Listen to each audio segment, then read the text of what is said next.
Bezrat Hashem, en Dvar Torah lichvot Shabbat, Parashat Chukat. Dans la paracha, il y a la fameuse histoire de Moshe Rabbeinu, qui a commis la seule faute dans sa vie, c'est de frapper le rocher au lieu de le parler. Rien que pour situer un peu le contexte, on se trouve à la 40e année. Moshe Rabbeinu n'a pas frappé le rocher au début. Il a frappé le rocher juste avant de rentrer en Israël.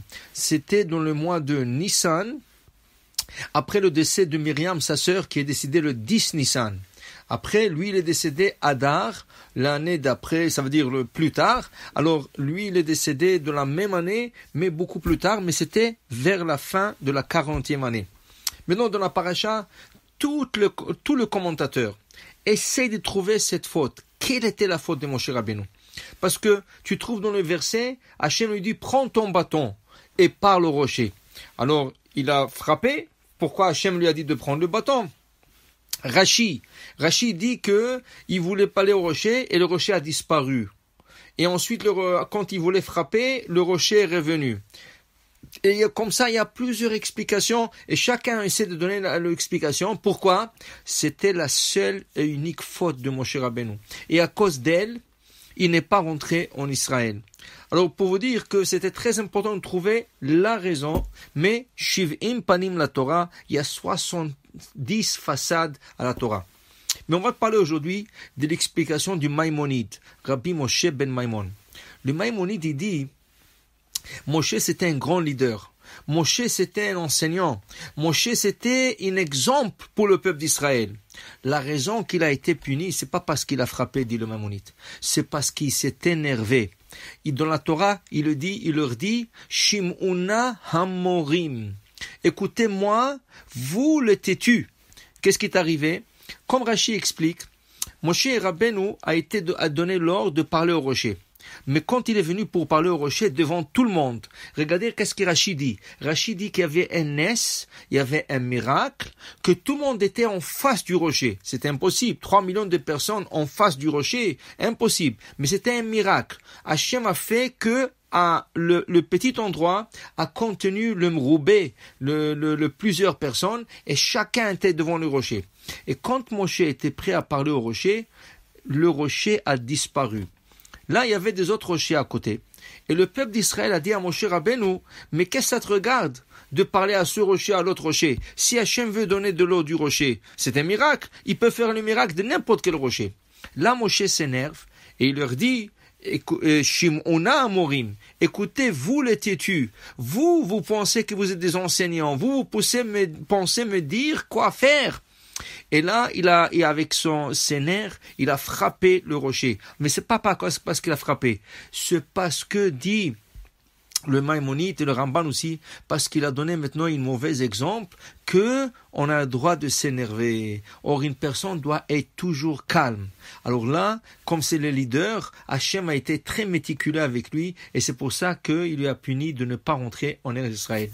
Pour dire, s'énerver, c'est quelque chose qui est facile, mais aussi très difficile, veut dire les conséquences peuvent être graves.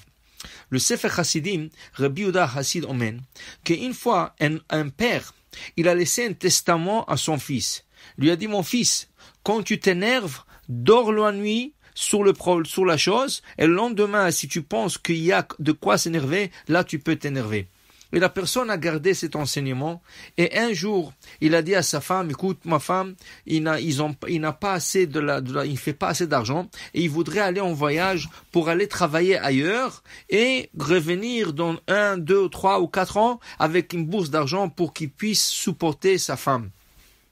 Sa femme, Eshetra, il lui a donné l'accord et il est parti. Il a travaillé dur et Baruch Hashem, après 20 ans, il est revenu à la maison et Baruch Hashem, il est retourné avec une grosse somme d'argent. Il est retourné la nuit. Alors il est rentré doucement dans la maison, il avait la clé, il est rentré à la maison et il est rentré dans sa chambre à coucher. Qu'est-ce qu'il voit? Dans la chambre à coucher, sa femme, il y a un homme qui est couché juste à côté de sa femme. Il s'est énervé, il était déjà fatigué du voyage, il a sorti un couteau, il voulait poignarder sa femme et l'homme qui est juste à côté d'elle. Après, il s'est rappelé de l'enseignement de son père. Il lui a dit, quand tu vas t'énerver, dors la nuit, et le lendemain, s'il a raison, tu peux t'énerver. Qu'est-ce qu'il a fait? Il s'est assis dans une chaise, juste en face du lit, et il attendait le matin.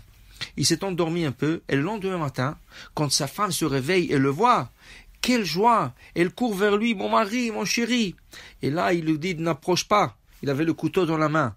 Il a dit, tu sais, je veux te tuer. Tu m'as trahi. Moi, je suis parti pour aller chercher la parnassa pour te supporter. Oui, ça a pris longtemps, 20 ans. Mais comment ça se fait que tu m'as trahi avec cet homme? Et là, la femme le regarde et dit, je ne comprends pas. Tu sais, qui est cet homme?